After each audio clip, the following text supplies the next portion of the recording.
आज हम जो है बात करेंगे अनुलेखन पे, या जिसे हम ट्रांसक्रिप्शन कहते हैं। और ये अनुलेखन की क्रिया है, बहुत महत्वपूर्ण क्रिया है, क्योंकि इसमें जो है जो डीएनए के ऊपर जितनी भी सूचनाएं होती हैं, जितने भी आनुवंशिक सूचनाएं होती हैं, उनकी प्रति आरएनए पे बनना ही ट्रांसक्रिप्शन कहलाता है। जैसे में डीएनए है, इसके ऊपर जितने भी सूचनाएं हैं,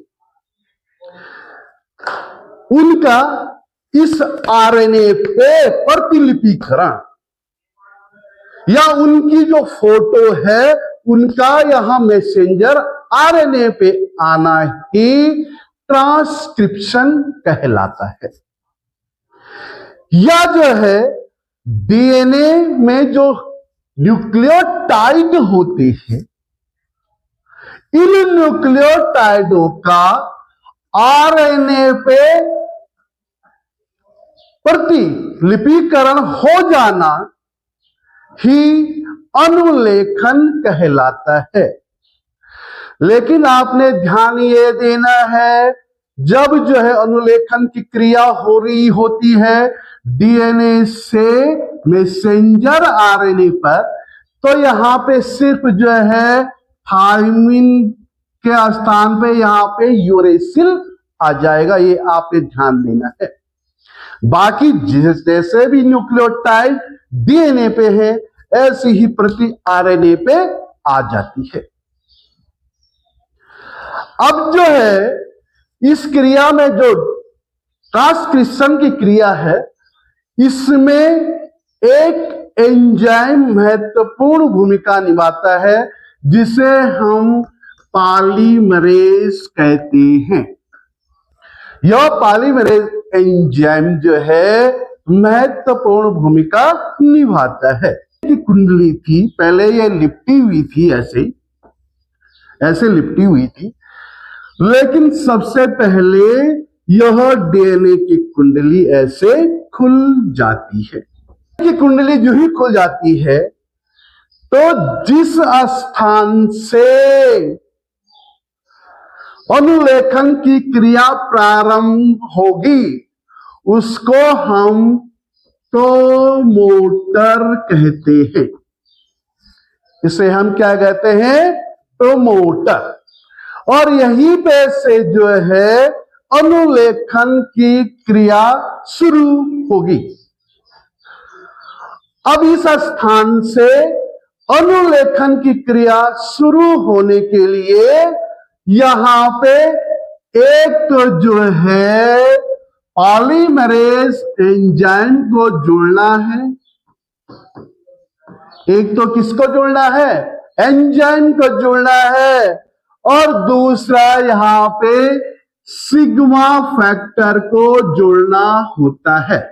इस पॉलीमरेज एंजाइम को इस डीएनए कुंडली से जो ये सिग्मा फैक्टर है, इस कुंडली में वो सबसे पहले स्थान बनाता है। इस कुंडली को क्या कर देगा? वो थोड़ा सा चौड़ा कर देगा। कौन? Sigma factor. और जो ही जो है कुंडली थोड़ा चौड़ी हो जाएगी, तब जो है यहां पे पॉलीमरेज एंजाइम को जोड़ेगा। यहां पे आपने ध्यान ये देना है, जब जो है पॉलीमरेज एंजाइम के साथ सिग्मा फैक्टर नहीं होता है या उससे वो जुड़ा नहीं होता है, तब इस एंजाइम को हम कोर एंजाइम कहते हैं। ध्यान ये देना, यहां पे हमने कोर एंजाइम किसको कहेंगे? जब जो है पॉलीमरेज के साथ सिग्मा फैक्टर जुड़ा हुआ नहीं होता है, इसे हम कोर एंजाइम कहते हैं। और एक दूसरा फैक्टर है आर फैक्टर। जब जो है एंजाइम के साथ आर फैक्टर जुड़ा हुआ होता है तो उसे होलो एंजाइम कहते हैं। तो उसे क्या कहते हैं? Holo enzyme. डीएनए की श्रृंखलाओं के बीच में जो ही कोर एंजाइम इस पॉलीमरेज को जो है जोड़ने के लिए स्थान देता है, तो यह जो है यहाँ पे जुड़ जाता है और यहीं से अनुलेखन की क्रिया शुरू हो जाती है। अनुलेखन की क्रिया जो ही शुरू हो जाती है, यह सिग्मा फैक्टर यहां से निकल जाता है। सिग्मा फैक्टर का कार्य सिर्फ और सिर्फ पॉलीमरेज एंजाइम को डीएनए से जोड़ना होता है और अनुलेखन की क्रिया को प्रारंभ कराना होता है। और वह स्थान जहां पे पॉलीमरेज और सिग्मा फैक्टर जुड़ते हैं, इसे हम प्रमोटर कहते हैं। अब तीसरा चरण क्या होता है? जो ही यहां से सिग्मा फैक्टर निकल जाता है, जहां पे अनुलेखन की क्रिया प्रारंभ हो गई है, तो अब जो है ये पॉलीमरेज एंजाइम आगे की ओर बढ़ता रहता है और आगे बढ़ने से जो ही इसका दीर्घीकरण शुरू होता है, तो यहाँ पे जो मैसेंजर आरएनए है, मैसेंजर आरएनए में इन आनुवंशिक सूचनाओं का प्रतिलिपिकरण होना शुरू हो जाता है।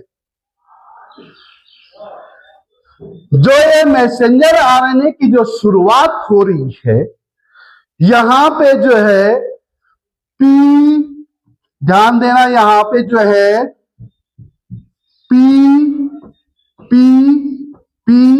जी कार्य करता है, या इस पी को आप रो भी कह सकते हैं।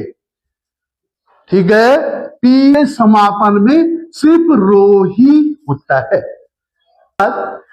जो ये मैसेंजर आरएनए है, इसमें डीएनए के एक कुंडली से पूरी सूचनाएं यहां आ जाती है। ठीक है, तो यही जो डीएनए में या डीएनए की कुंडली पे जो सूचनाएं हैं, उनका आरएनए या मैसेंजर आरएनए में पहुंचना ही अनुलेखन कहलाता है। अनुलेखन को समझा, इसमें जो है कोई भी क्वेश्चन आता है तो आप उसको बहुत अच्छे ढंग से करेंगे और जो है अपनी परीक्षाओं की तैयारी तथा नीट की एग्जाम की तैयारी बहुत अच्छे ढंग से करेंगे। कोई भी क्वेरी हो आप मेरे से पूछ सकते हैं।